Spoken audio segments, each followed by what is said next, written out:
Hello बच्चों, आइए प्रश्न को पढ़ते हैं और समझते हैं। एक सिरे पर बंद एक अनुनाद नली की सबसे छोटी लंबाई 32 सेंटीमीटर आती है जब इसे 256 हर्ट्ज आवृत्ति के एक स्वरित्र द्विभुज के साथ ध्वनित किया जाता है। 384 आवृत्ति के स्वरित्र के साथ संगत लंबाई 20.8 सेंटीमीटर आती है। ध्वनि की चाल तथा अंत संशोधन ज्ञात कीजिए। तो बच्चों, प्रश्न में हमें दिया गया है कि एक सिरे पर एक बंद अनुनाद नली है जिसकी सबसे छोटी लंबाई आ रही है हमारे पास 32 सेंटीमीटर। और कब आ रही थी है? जब ये इसे 256 हर्ट्ज की आवृत्ति के स्वरित्र द्विभुज के साथ ध्वनित किया जाता है।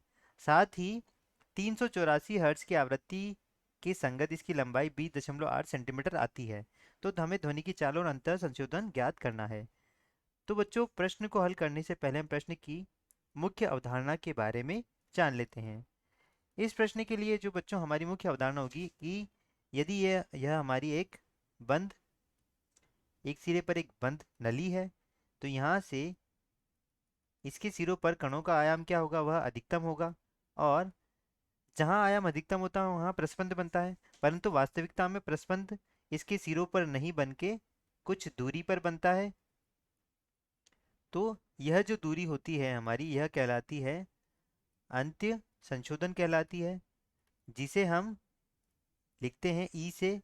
और ई का मान होता है 0.6 आर होता है, जहाँ आर क्या हो जाएगी?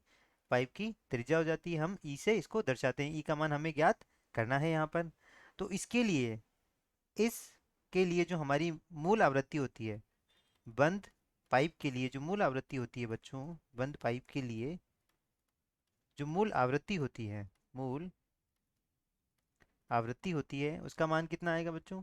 वह आ जाएगा एन। यदि उसे हम मान लें तो वह कितना आएगा? वह आता है हमारा V/4 L प्लस 0.6 आर, या फिर इसे हम क्या लिख सकते हैं? एन बराबर V/4 L प्लस ई, जहाँ V क्या है? वायु में ध्वनि का वेग है, L पाइप की लंबाई है, और ई क्या है हमारा? ई है बच्चों अंत्य संशोधन है। अंत्य संशोधन है। अब हम प्रश्न की तरफ बढ़ते हैं।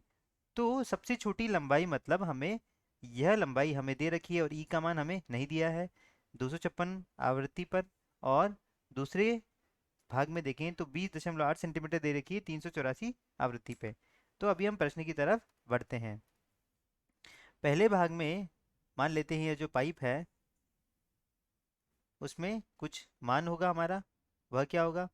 वह ई होगा। इस तरह से यहाँ से यदि हम देखें तो यहाँ हमें इसकी लंबाई कितनी दे रखी है बच्चों? लंबाई हमें दे रखी है इसकी 32 सेंटीमीटर पहले भाग में। तो L1 हम मान लेते हैं कितना बच्चों? 32 सेंटीमीटर हमें दी हुई है। V का मान हमें नहीं पता है।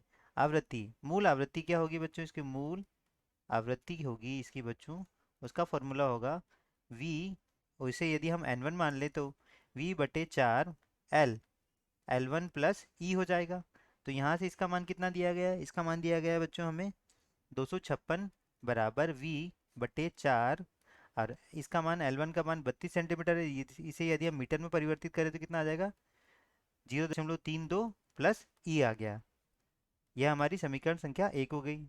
साथ ही जो दूसरा पाइप होगा या दूसरी आवृत्ति देखें, इसकी दूसरी आवृत्ति पर, दूसरी आवृत्ति N2, N2 का मान कितना होगा बच्चों? V/4, उसकी लंबाई L2, उसके लिए जो दूसरी उस आवृत्ति पे क्या लंबाई होगी? वह L2 प्लस ई आ जाएगा यहाँ से। तो यहाँ से L2 का मान कितना दिया गया हमें? वह 20.8 सेंटीमीटर दिया गया है। इसे यदि मीटर में परिवर्तित करें तो 0.208 मीटर हो जाएगा। और N2 का मान हमें दिया गया है बच्चों, कितना दिया गया है?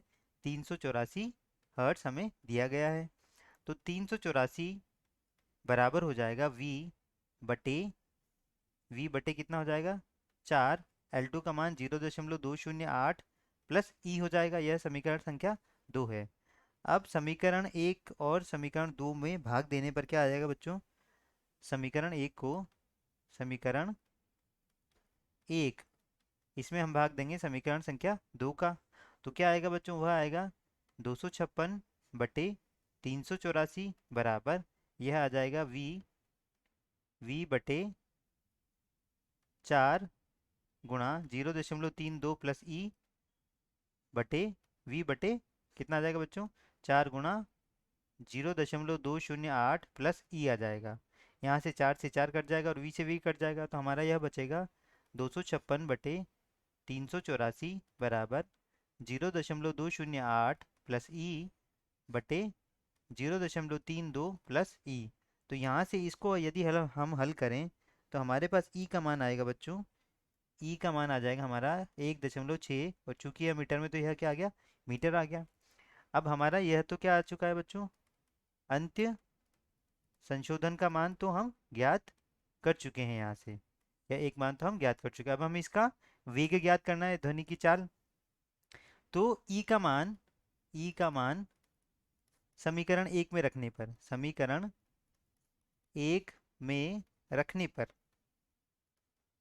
तो ई का मान यदि हम समीकरण 1 में रखें तो बच्चों हमारा जो यहाँ से देखें हम 256 बराबर v बटे 4, और यह हो जाएगा कितना, 0.32 प्लस ई का मान कितना है बच्चों, यहाँ से 1.6 आया है।